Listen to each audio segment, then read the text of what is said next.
Rusame reader, and today I will be reading to you from Beneath the Surface by Unnamed Untold.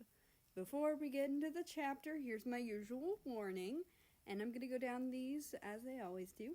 Depression, suicidal thoughts, suicide attempt, anorexia, bulimia, and vulgar language. Though this chapter does have a warning on its own, and it is slightly sexual themes.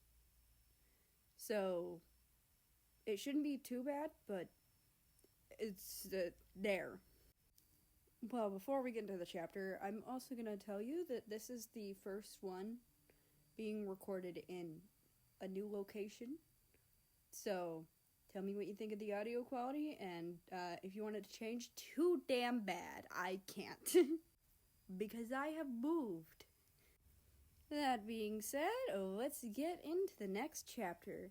Chapter 14, Day 21.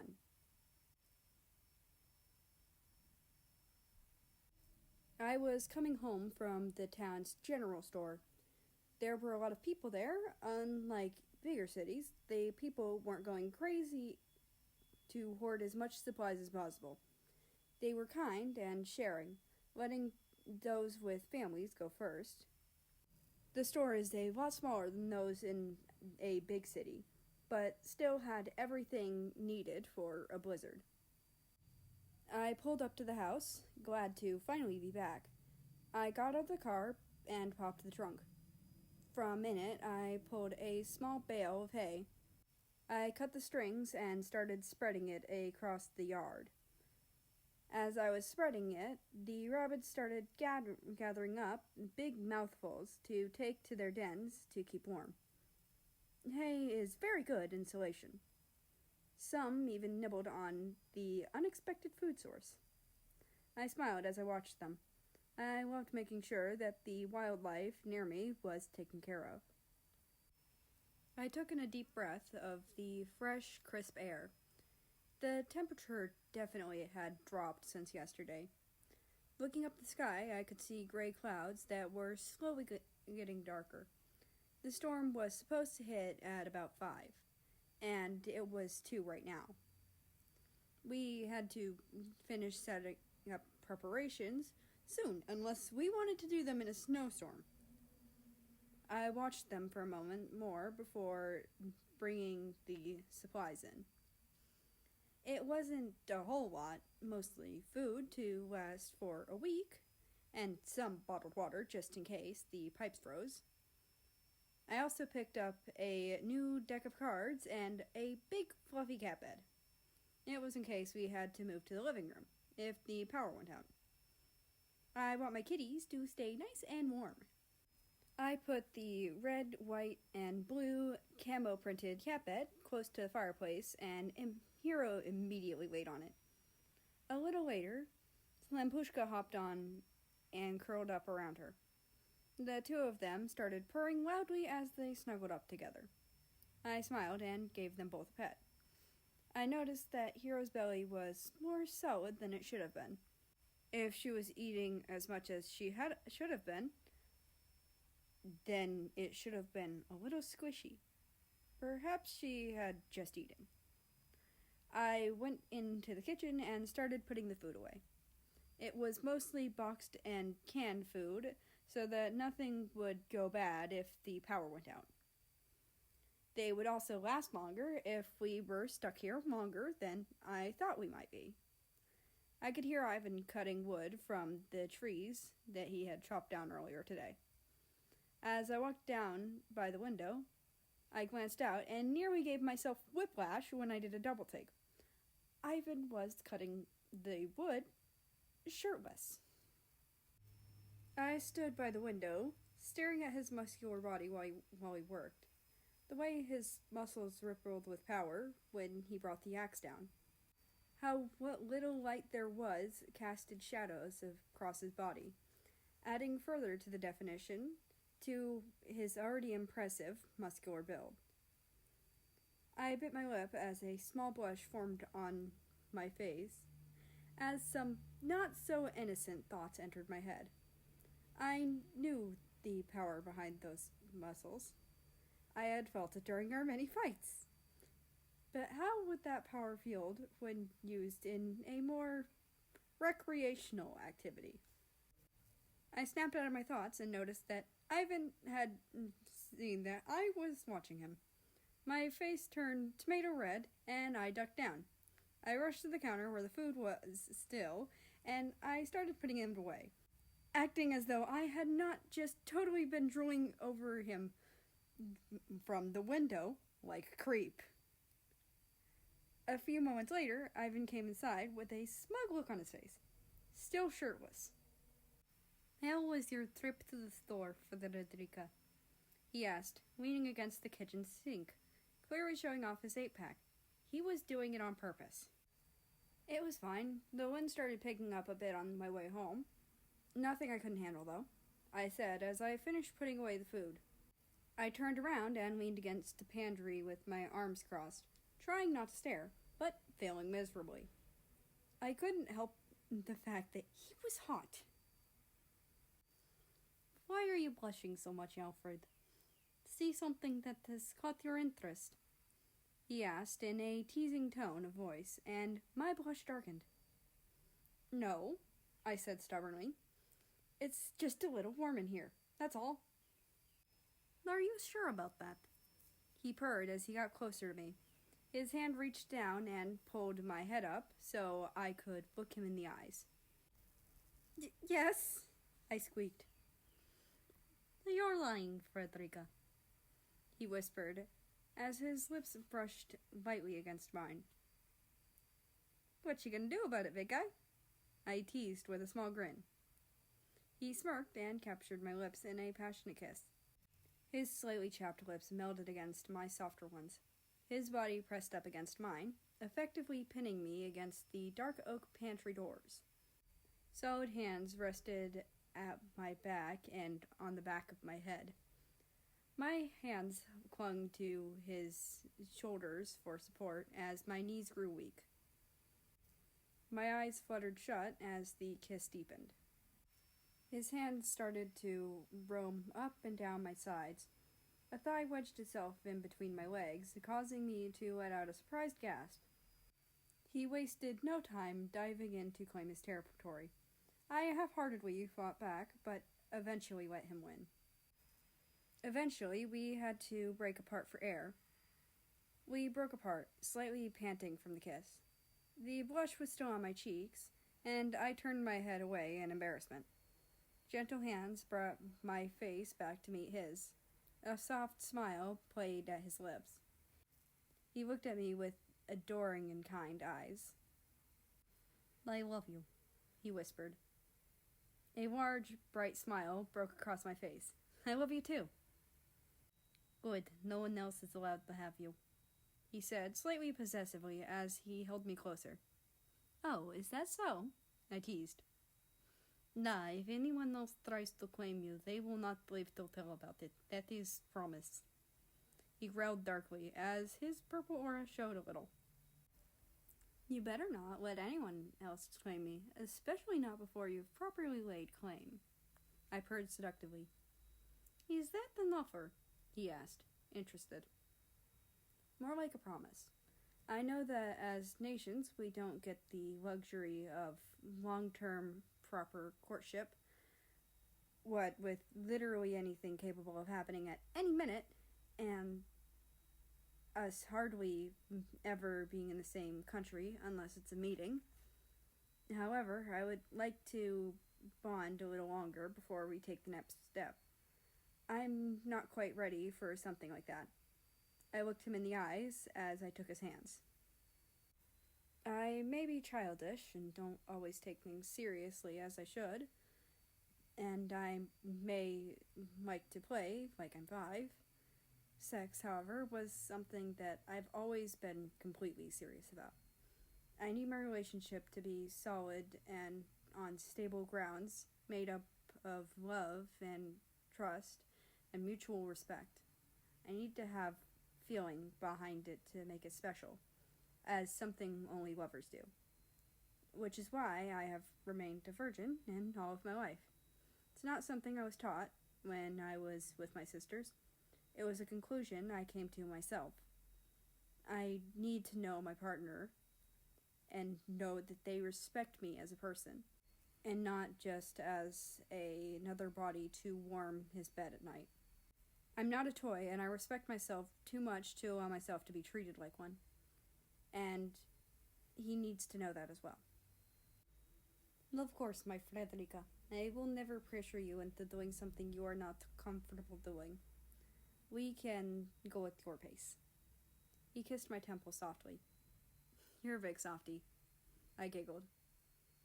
Da, but do not go telling the rest of the world. I still have reputation to keep. I am the scariest country after all, he said jokingly. Oh, of course, I can't have anyone else stealing affection from my switchy boo. I teased with a laugh, and he rolled his eyes. How far along have you gotten with the wood? I asked, trying to look out the window. I am almost done. I will stack them by the house when I am done, he told me. Good. How about we have an early dinner? I looked at the clock, and it was already 3. And then we'd watch a movie and have some popcorn later tonight. After you've had a shower. You stink, I said, pulling back a little. What do you expect? I was chopping wood all morning, he said, and rolled his eyes half-heartedly. Whatever, just scrim. I need to make dinner. I'll see you in a little. I shooed him out playfully, with a smile. He gave me a kiss on the cheek and headed outside. I hummed happily and got to work. I planned on making lasagna. While not too incredibly complicated, it did take some time to do. You have to cook the meat, boil the noodles, and make the sauce. That alone takes about half an hour, depending on skills, sauce type, and noodles. I, for one, like to let my sauce simmer for a while to really cook the flavor in. Once I got that part done, I could hear the stopped chopping of wood, meaning that he was now staking them by the house for easy access. I was carefully layering the lasagna, noodle, meat, sauce, cheese, repeat. When he came in, still shirtless, he grabbed a small glass of water and then headed upstairs for a shower.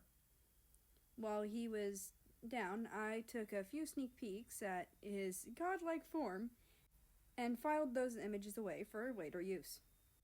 I put the lasagna and some garlic bread in the oven to bake and set the timer.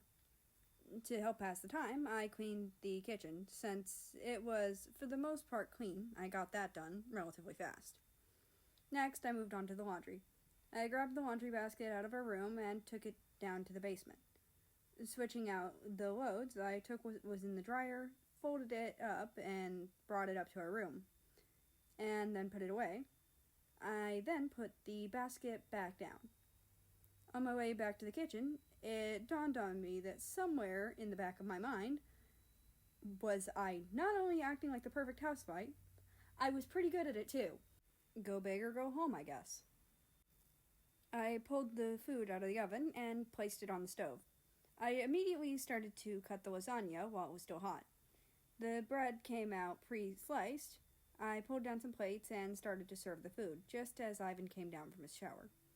He was wearing a red t-shirt and jeans that I had just folded. He took a seat at the table and waited for me. Feel refreshed? I smiled as I set the plate down in front of him.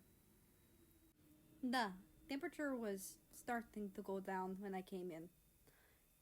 The storm will start soon, he told me as he took a bite. Okay, I'll bring in a couple logs and set them by the fireplace after dinner. Then I need a shower and we can start our movie. You can pick if you want. I have a ton of movies here, I chattered. We finished our meal with some talk, but we were mostly busy filling our stomach with the delicious meal. I can cook really well, actually, despite having been raised by England.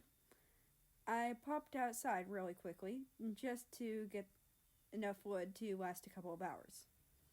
A light dusting of snow had already started covering everything, and it was only going to get worse. I stuck my tongue out and giggled happily when a flake landed on my tongue. Smiling, I went back inside and dropped off my load to head up and take a shower. I purred contentedly as the warm spray washed over my body. A nice hot shower was always good for relaxation. As I was washing my body, I noticed something. I was actually starting to fill out a little now that I was gaining weight. Where skin and bone once dominated, muscle had joined. I bit my lip nervously and stepped out. After drying myself off really quickly and putting on some clothes, I stepped onto the scale. I was now at 143.2 pounds. I put my hand on my stomach and faced the mirror. Anxiety reared its ugly head as I looked at myself. All the progress I made was gone. The weight I had lost was back, and with it, the fear of others tormenting me for being fat. I hated it when they did it before, but now they can say that I'll be even bigger at the next meeting, whenever that is. They will call me mean names and bully me. And what can I say in defense this time? That I'm trying to gain weight? That will only lead to more bullying. I looked at the toilet in contemplation. I knelt by it and moved to stick my fingers down my throat, but stopped. I thought of all the work Ivan has put into making me healthy again.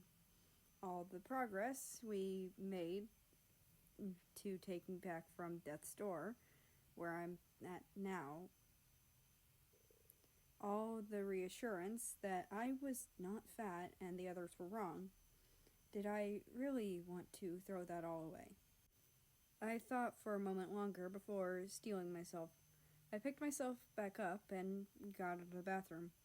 I grabbed the big comforter off the bed and headed downstairs. There, Ivan had a bowl of popcorn and the movie in. I smiled and snuggled close to him. He grinned and held me close. How are you feeling? A moment ago, before I came down, I almost made myself puke up my dinner, but I stopped myself before I could. I got a little anxious when I realized that I was actually gaining weight, and now it shows. But then I thought of all we've been through, and I decided I didn't want to ruin that, so I came down here instead. Frederica, I am so proud of you, he said proudly. Huh? Why? I asked, with a tilt of my head. Because you almost gave into your past self and all the fears you had. But instead, you persisted through them. It would have been so easy for you to cave in, but instead you proved you are stronger than that. I am proud of you for it. He held my head in his hands, gently brushing his thumbs across my cheeks. Well, you know me, always got to do it the hard way, I said cheekily. Now, let's watch the movie. What'd you pick? I picked Paranormal Activity. It looked interesting, he said, pressing play with the remote. I felt the color drain from my face and cuddled closer to him. We were watching at the end, and I buried my face in the crook of his neck. I was sitting on his lap, turned away from the TV, so my legs were wrapped around his waist. At every loud noise, I would jump and whimper. Frederica, are you okay? He asked with a laugh. No, and I hate you, I whimpered. What is wrong? It is only movie. There is nothing to be afraid of. He tried to reassure me. That's where you're wrong. Remember what I said last night? I can see and touch ghosts and demons. They are real. I cried into his neck. Oh, I'm so sorry, Frederica. I completely forgot, he said as he turned off the movie. It is not something I would think of. I am so sorry. It's okay. I can't be too mad at you. I do torture myself with these movies all the time.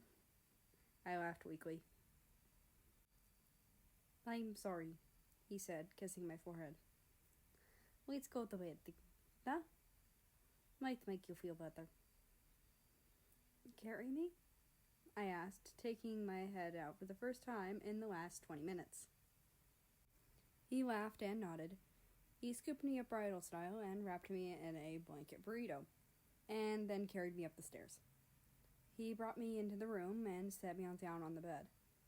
I went to unrolling myself from my warm confinement. He laughed again as I struggled a little and helped out. After a few minutes, we were snuggling close together under many thick blankets. The cats finally joined us in the evening and laid at the foot of the bed. Ivan brought his arm over my waist and held me close. "Do not worry about any ghosts or demons, my sunflower. I will protect you from anything that wishes you harm. I love you." I smiled and buried my face into his chest. While I knew the likelihood of him actually being able to defend me was slim, but the thought was still nice.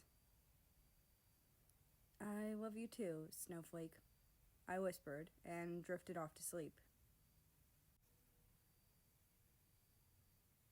And that is the end of this chapter. I hope you enjoyed. Anyway, I'd like to invite you to join the Discord, which is linked down in the description below. That being said, I hope you have a nice rest of your day, night, or whatever it is for you. Just enjoy your time, and I will see you tomorrow.